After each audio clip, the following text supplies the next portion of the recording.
Olá, meu nome é Bruno, eu sou médico otorrinolaringologista e hoje vou falar quais são as informações necessárias para que você leve para seu médico otorrinolaringologista caso você tenha zumbido.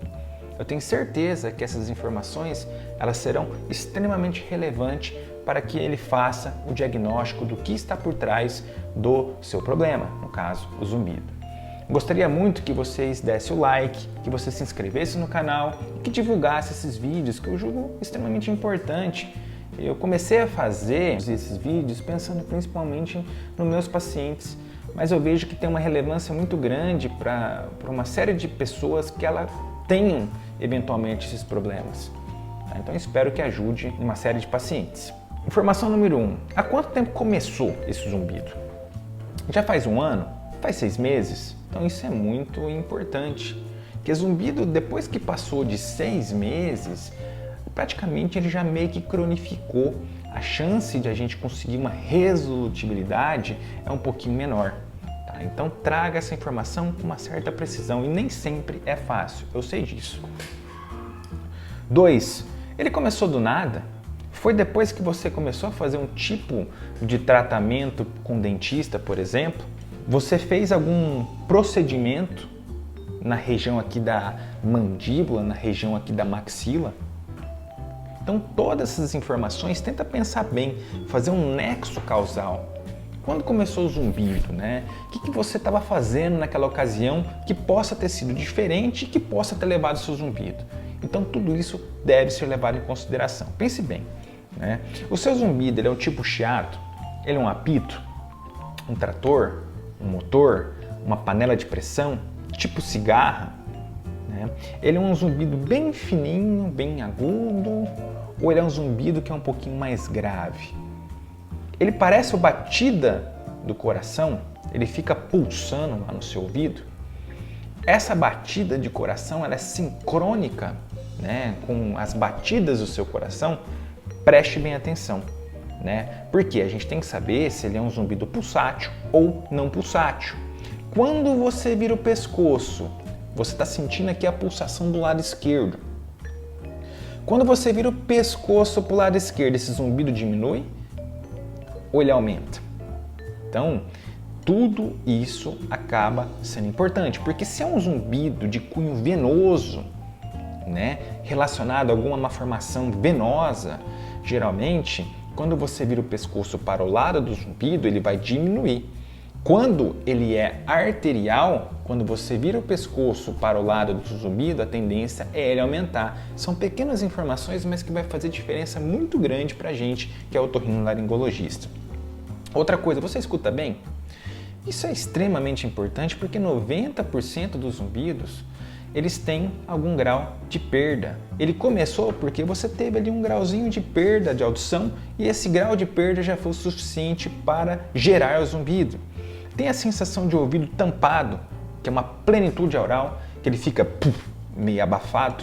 Então isto acaba sendo importante, né? Especialmente se ele vem associado a tonturas, que aí é a doença de Meniere, tem a síndrome de Meniere. Eu acho que isso aí seria um capítulo à parte, dá pra gente fazer um vídeo só sobre isso. Tá? Mas tenta prestar atenção se você tem a sensação de ouvido tampado. Tem bruxismo, né? Então você fica apertando os seus dentes. O normal no dia a dia é a gente não ficar apertando os dentes, né? Tanto diariamente como do ponto de vista noturno.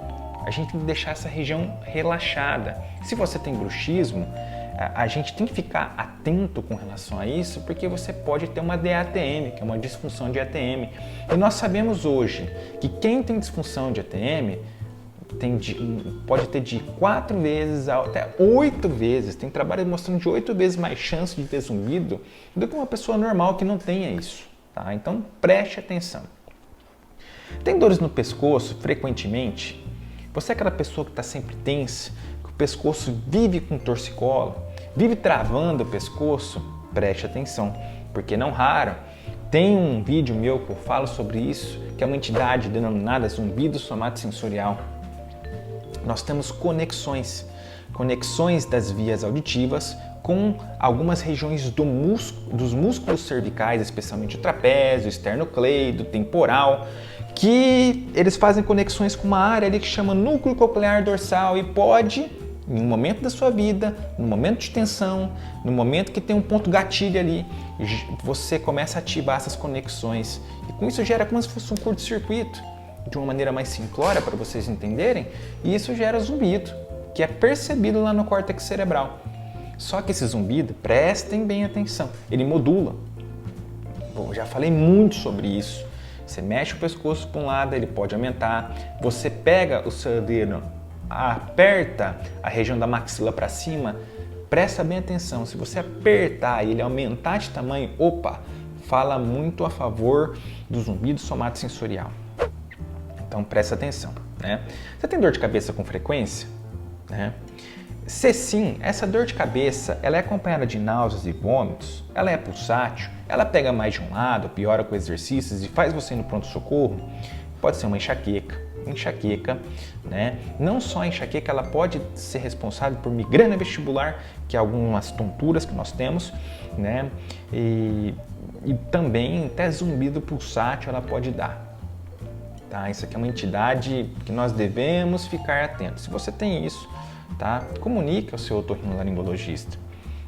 A dor de cabeça sua é uma dor que é em peso, geralmente ela é no início da manhã ou no final da tarde, ela pega a região da testa, da nuca, não costuma ter náuseas e vômitos e melhora com qualquer analgésico. Opa, isso aqui é uma cefaleia tensional, é um pouquinho diferente.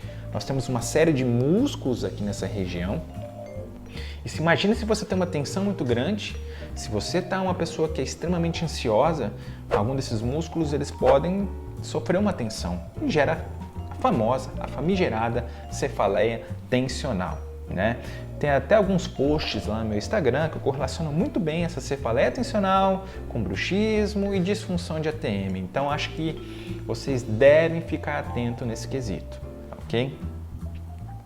9. O seu zumbido ele muda o jeitão dele conforme você abre a boca, mexe o pescoço, aperta a cabeça, mastiga ou mexe os olhos. Eu já falei sobre isso, né? O zumbido somatosensorial. Né? Tem até um vídeo meu aqui no YouTube sobre o zumbido somatosensorial. Eu fiz mais ou menos parecido, né? O modelo. Eu peguei o post e comecei a falar um pouquinho sobre esse zumbido. Tem tontura associada? Se sim, né? Roda tudo é uma instabilidade. Tenta caracterizar a sua tontura. Embrulha o estômago no momento que você está com a sua tontura. Ela dura quanto tempo? É minutos? Dura horas? Então tudo isso tem que se levar em consideração. E você tem sensação de ouvido tampado? Ela acontece do nada ou quando você mexe a cabeça? Quando você vai pegar um chinelo no chão? Quando você vira a sua cabeça na cama? Né? Porque essas tonturas, que quando você vira a cabeça do nada, vem uma tontura que roda tudo, que depois é seguida de uma instabilidade, pode ser a vertigem posicional paroxística benigna. Você deve ter ouvido aí doença dos cristais soltos, né? É a tontura que tem aqui na região do ouvido mais comum, tá? Então, e a gente não é tratado isso, por exemplo, com vertigine, com vertix, coisas do tipo. Isso é tratado com manobras. Então, o seu otorrino, ele deve fazer algumas manobras, tá ok? 11. Seja sincero com você mesmo. Se está praticando atividade física, está comendo comida de verdade, com pouca massa, pouco açúcar, pouco carboidrato, sem gorduras ruins, né, que são óleos vegetais, os óleos de girassol, o óleo de canola, a comida, por exemplo, esses óleos, na verdade, são os óleos ruins, né? Você está comendo comida não industrializada, porque vira e mexe os pacientes, né? Tá comendo aqueles Cheetos, tá comendo aquela bolacha totalmente hidrogenada, então isso vai fazer mal, uma hora vai dar problema. Você está cuidando do seu pescoço?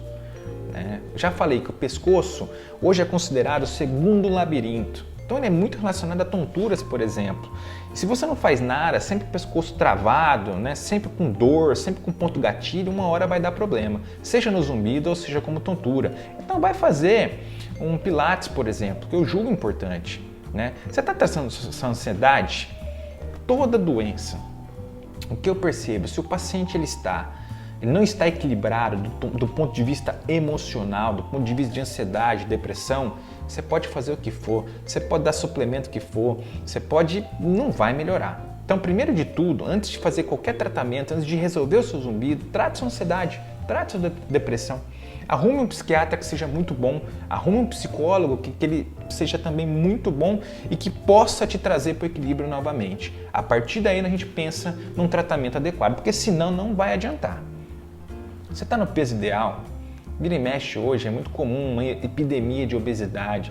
O paciente chega no meu consultório, né, tem aquela barriguinha, né, aquela barriguinha que só mostra que ele tem uma insulina muito alta, que ele tem uma glicemia de jejum muito alta. Então tudo isso, né, acaba sendo um açúcar no sangue alto. Isso é ruim.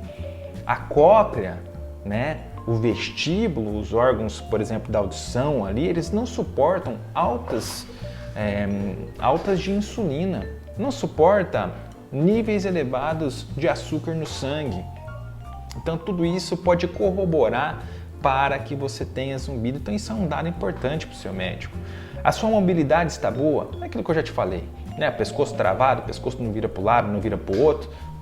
O que você espera, né? Isso a longo prazo, chegar com 60 anos, 70 anos, não fazer nada, isso vai gerar problema, tá? E se você é equilibrado mentalmente, isso é o que eu acabei de falar agora. 12. Você trabalhou ou trabalha exposto a ruído? Vira e mexe, eu chamo alguém para fazer, para arrumar alguma coisa aqui em casa.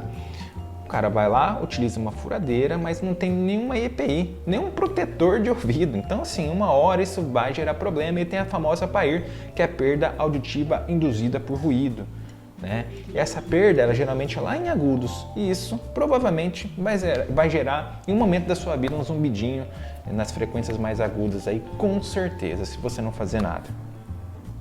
Quais os medicamentos que recentemente você está utilizando? Tá? Hoje sabemos que os tricíclicos, como a amitriptilina, a buspirona, pode eventualmente até piorar o seu zumbido. Então são informações pequenas, mas que vai fazer grande diferença para o seu médico laringologista. Número 14, sintomas no ouvido como secreção que sai do ouvido. Opa, uma secreção de odor fétido, será que você tem colesteatoma? Será que você tem uma perfuração de tímpano? Isso, o seu otorrino ele vai fazer um belo de um exame no momento da sua consulta, né? Então, às vezes você tem uma doença por trás ali, e isso acaba sendo muito importante. Já fez alguma cirurgia no ouvido, né? Isso aqui é importantíssimo, né? Eventualmente pode ter acontecido alguma iatrogenia, sei lá, o médico operou, fez algum e não ficou muito bom, ou gerou algum certo problema, principalmente na questão da audição. Então são informações válidas para o seu médico. Esse zumbido é de um lado ou somente dos dois? Zumbido no lateral, pessoal, preste atenção.